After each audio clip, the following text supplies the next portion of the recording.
Hello, the LeWeb crowd. I am Emmanuel. I am the co-founder and CEO of HeyCrowd. So what is HeyCrowd?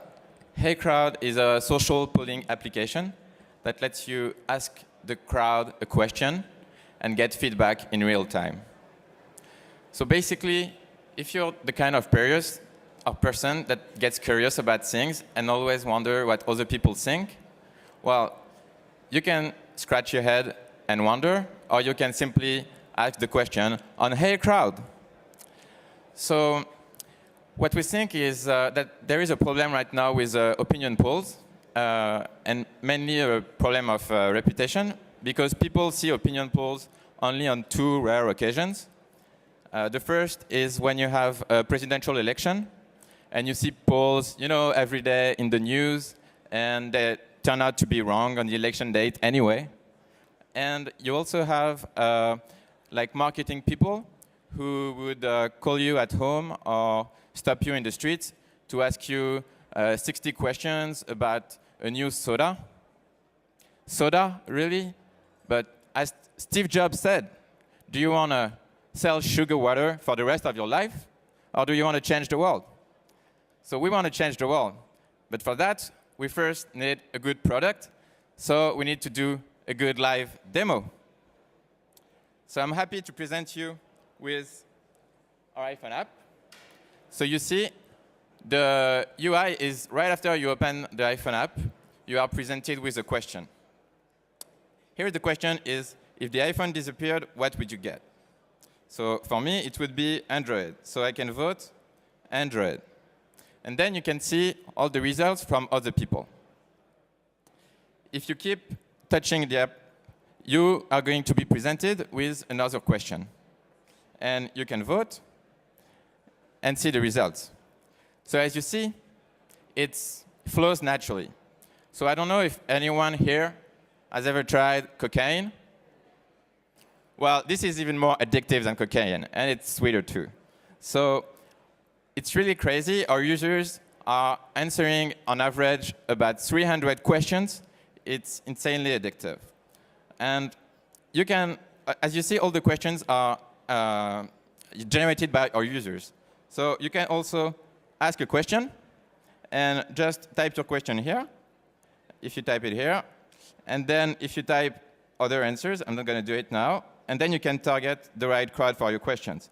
It could be British people, it could be travelers, and it could be the LeWeb crowd. Because I have something very exciting to announce. We have launched our new app 2 days ago, and with this feature that you can target specific crowds and join specific crowds. So we have launched, especially for the LeWeb, we have launched a LeWeb crowd, so you can ask questions to all the LeWeb participants. So I urge you to download our app, it's free, and use our app during those 3 days at LeWeb. Because then, if you go in this section, you are going to have questions by crowd. So you can see a question here about Karl Lagerfeld.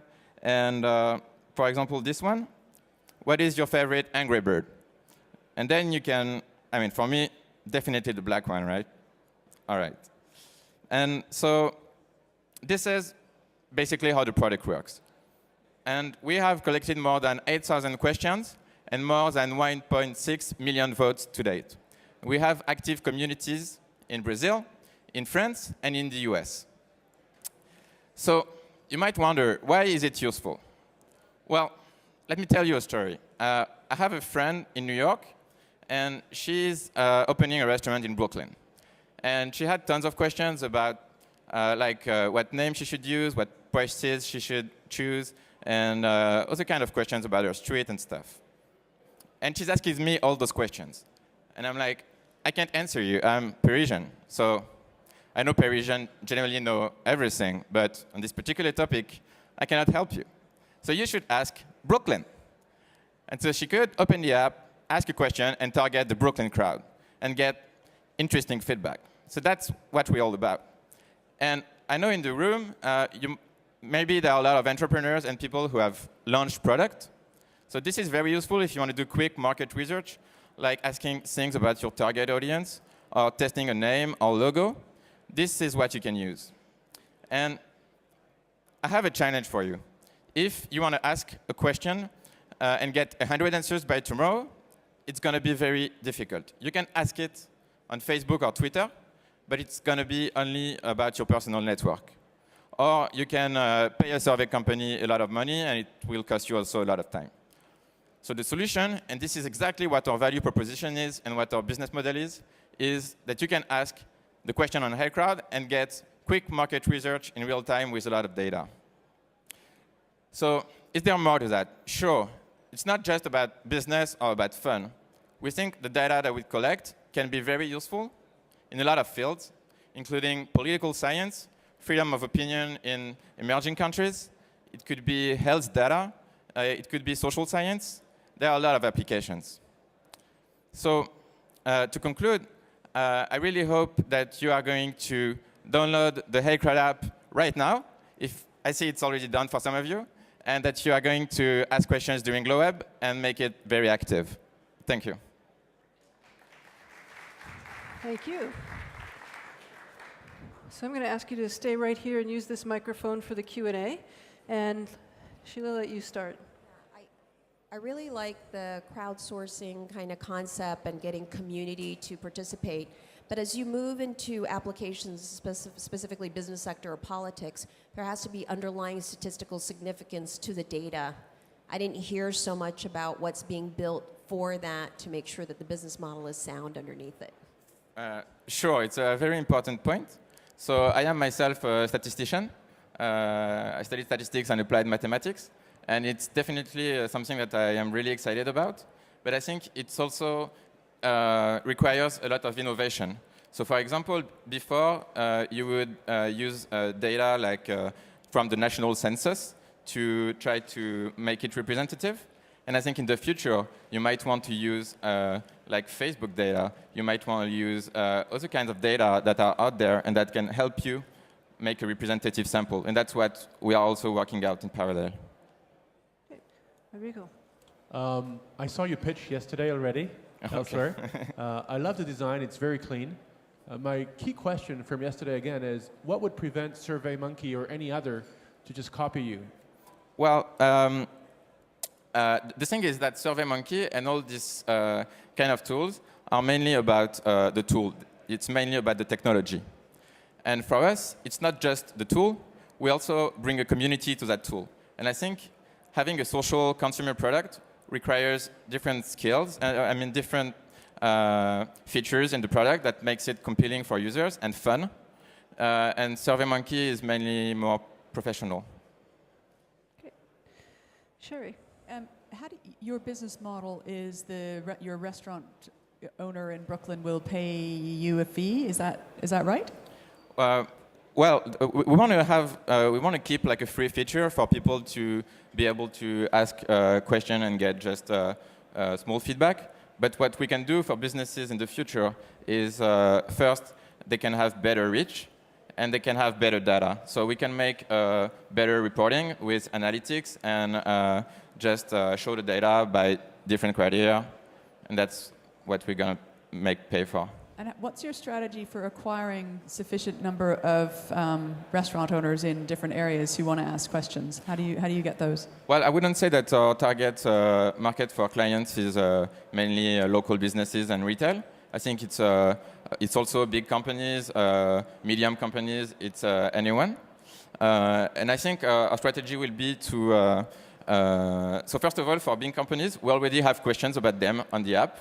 So it's a great commercial thing to show them things about their product that people are saying. And for medium companies, I think we can do a bit like Google AdWords and offer them for free to try asking questions to the crowd. And once they try it and see it's pretty cool, hopefully they're going to buy for it.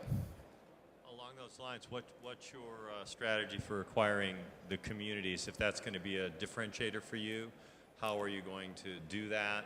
Yes. You said you have them in various markets already, but I'm just curious about sort of the significance of the communities and those who self-select Sure. versus some methodology if you're trying to provide some scientific data as well. So I would say we have two strategies. one is first for emerging countries. So the good thing is that all of our content is user-generated. So for example, when we launched in Brazil, we immediately had articles there. And we think that in emerging countries, we can pay to just be more present in the App Store, which is key. And it's not too expensive to pay for that in emerging countries. And the other thing is for Western countries, and this is exactly why we are launching this new app and the crowds, the different crowds, because we think it will allow us to make partnerships, media partnerships, and corporate partnerships with companies who can have their own crowd and just see interaction between users. And especially, we are very optimistic on the use of crowds for TV shows. We think it could be a great way to interact when you watch TV, because right now TV is not social enough. Okay, one last quick question, Sheila. I understand the importance of getting crowds from lists that's provided to you by clients in the future. What are you doing to gather demographic data up front? Because that impacts conversion and the community that you're trying to build, because the demographic data is really important as an asset. Sure, definitely. So first of all, you don't have to enter anything when you open the app. It's very important for us that you get right into the experience. However, what we've done is that in the profile, I don't know if you can. No, it's OK. In the profile, you can give demographic data. And what we've seen is that people don't do it at first, but when they get active users, they fill in the profile. And the other thing is we ask them questions, a lot of questions. So I said they answered a lot of questions. So we also keep that and save that. And this is also a lot of data about them. Sorry, just to follow up, what percentage provide you demographic data of your 1.5 million? It's about 30%. 70%? 30? 30%, OK. But it's mostly our active users, so it's good for us. Great. Well, that's all the time we have for questions. So thank you very much. And please congratulate. Thank you.